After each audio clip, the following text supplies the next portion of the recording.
Assalamualaikum warahmatullahi wabarakatuh. Perkenalkan, saya Lutfi Novaldi, dan di video kali ini saya akan menjelaskan rangkuman kuliah jaringan komputer dari materi pertemuan pertama hingga pertemuan ketujuh. Pertama, kita akan membahas pendahuluan dan latar belakang. Saat ini, aktivitas manusia sangat bergantung pada jaringan internet. Hal ini membuat kita penting untuk memahami konsep dasar dan mekanisme kerja sebuah jaringan. Materi yang kita pelajari kali ini mencakup pengenalan internet hingga lapisan transport.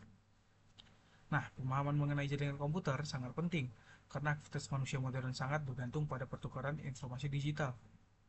Mempelajari jaringan tidak hanya sekedar mengetahui definisi, melainkan juga memahami secara mendalam bagaimana sebuah aplikasi beroperasi, serta bagaimana data dikirim dan diproses melalui berbagai lapisan sistem yang sangat kompleks secara keseluruhan. Mata kuliah jaringan komputer ini fungsinya apa sih? Tujuan utama dari pembelajaran ini adalah untuk merangkum dan memahami seluruh konsep yang telah dipelajari dari pertemuan pertama hingga pertemuan ketujuh. Pemahaman mendalam ini sangat berguna untuk menguraikan kembali keseluruhan materi secara nyata, serta memperkuat wawasan pribadi terhadap sistem jaringan yang sedang dieksplorasi secara bertahap. Lalu beberapa poin pentingnya, yaitu merangkum keseluruhan materi perkuliahan secara komprehensif, lalu memahami konsep dari tingkat dasar hingga tingkat lanjutan, dan juga menjelaskan kembali mekanisme jaringan agar lebih mudah dimengerti. Dan yang terakhir, memperoleh pemahaman pribadi terhadap sistem yang dipelajari. Selanjutnya, gambaran umum materi perkuliahannya. Beberapa poin pentingnya yaitu yang pertama ada pengenalan internet, protokol, dan struktur dasar jaringan. Lalu juga ada pemahaman lapisan aplikasi berserta arsitektur utamanya. Lalu juga komunikasi antar proses menggunakan mekanisme antarmuka soket. Dan yang terakhir, peran lapisan transport dalam menyediakan saluran komunikasi logis. Materi ini mencakup beberapa bagian utama yang dimulai dari pengenalan struktur dasar jaringan seperti komponen, pinggiran, dan inti. Selanjutnya, pembahasan masuk ke lapisan aplikasi yang mencakup interaksi program dan diakhiri dengan lapisan transport yang mengatur komunikasi logis antar proses menggunakan berbagai macam protokol jaringan fungsional. Selanjutnya kita akan Selanjutnya kita akan bahas pengenalan jaringan dan protokol. Internet menghubungkan miliaran perangkat di seluruh dunia melalui komponen infrastruktur layanan yang saling terhubung erat secara sistematis. Komunikasi antar perangkat ini sangat bergantung pada protokol yang menentukan format pengiriman pesan. Sementara, pembagian antara bagian pinggiran dan inti jaringan memastikan aliran paket data berjalan dengan presisi. Beberapa poin utamanya yaitu internet merupakan kumpulan jaringan perangkat berskala global dan juga komponen utama mencakup jaringan rumah, institusi, dan layanan penyedia. Lalu, protokol memiliki fungsi mengatur seluruh aturan komunikasi antar perangkat. Dan yang terakhir, pembagian sistem terstruktur menjadi wilayah pinggiran dan inti jaringan.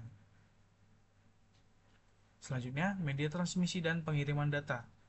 Beberapa poin utamanya yaitu yang pertama ada metode paket switching. Pengiriman informasi difasilitasi menggunakan metode paket switching. Yang kedua, variasi media transmisi. Media transmisi bervariasi mulai dari material tembaga hingga material nirkabel.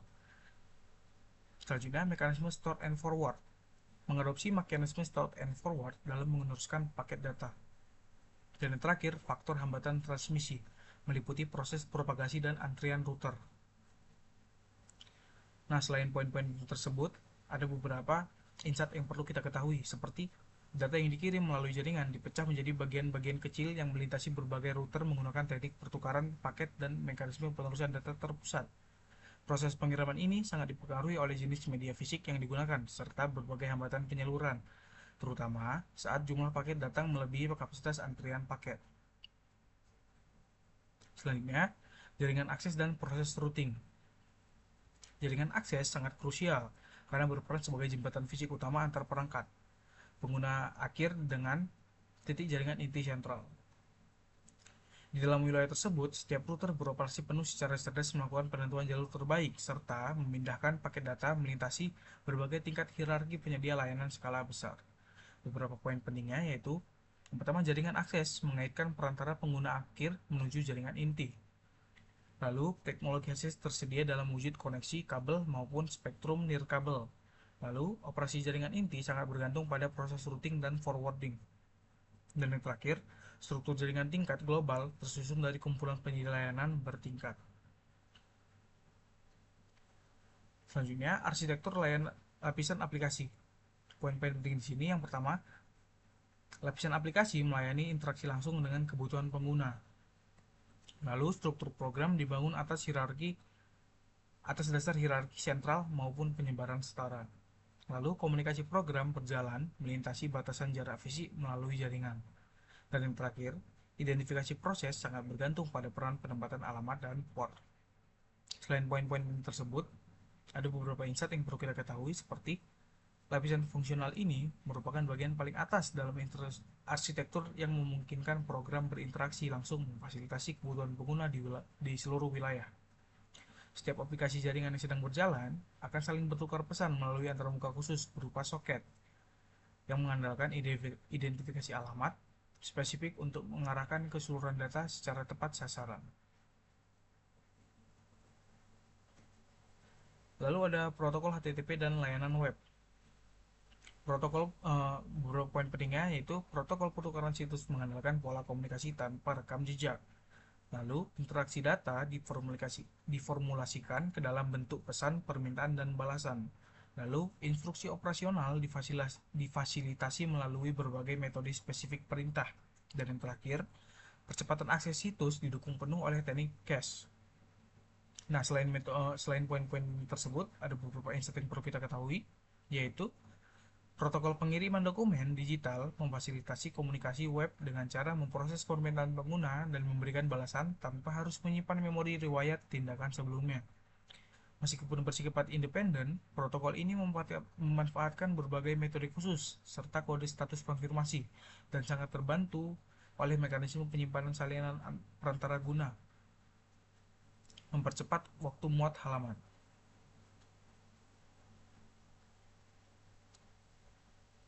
Selanjutnya, dasar-dasar lapisan transport. Beberapa poin penting di sini. Yang pertama, menjamin tersedianya saluran komunikasi logis terarah antar program perangkat.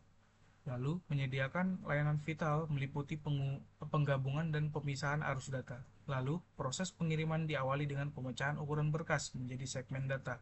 Dan yang terakhir, pilar utama mendukung protokol ini terdiri atas format koneksi andal atau reliable koneksi dan transmisi cepat.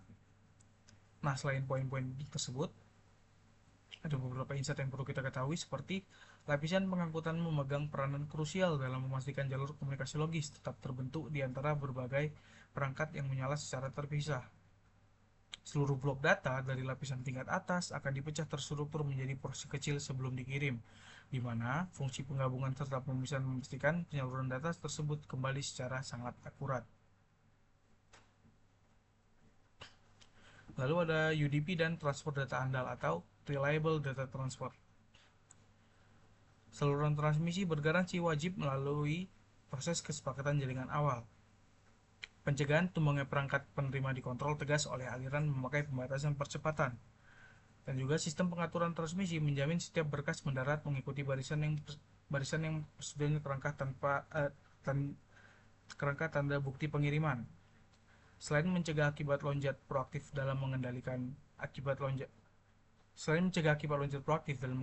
dengan mengatur kesepakatan berdasarkan evaluasi beban trafik seketika. Poin-poin penting di sini yaitu yang pertama, protokol transmisi kilat wajib melalui proses kesepakatan jaringan awal dan juga implementasi pengaturan ini dikontrol tegas oleh laju percepatan. Lalu, metode penyampaian andal lintas diurai memakai pembatasan percepatan. Keakuratan data diverifikasi dan ditandai oleh tanda terima. Lalu ada TCP dan pengendalian kongesti.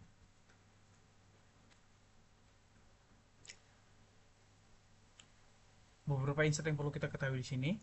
Sistem pengaturan transmisi menjamin setiap berkas mendarat mengikuti barisan yang sangat berurutan melewati kerangka awal serah terima persetujuan serta tanda bukti pengiriman. Selain mencegah kelumpuhan akibat lonjakan asupan memori, sistem ini bertindak proaktif dalam mengendalikan penyempitan jalur jaringan dengan mengatur kecepatan berdasarkan evaluasi beban trafik seketika. Lalu kita masuk ke kesimpulan. Yang pertama, keseluruhan tulang punggung komputer adalah instrumen berlapis yang sangat kompleks. Lalu, segala wujud manuver di jaringan disokong oleh orkestrasi teknologi tingkat tinggi. Dan juga, tiap strata operasional menampung fungsi esensial yang mematangkan hasil kerja. Dan yang terakhir, pemahaman struktur sukses memantik kepedulian serta hasrat eksplorasi keilmuan. Mungkin itu saja yang bisa saya jelaskan dan saya sampaikan. Lebih dan kurang saya mohon maaf. Assalamualaikum warahmatullahi wabarakatuh.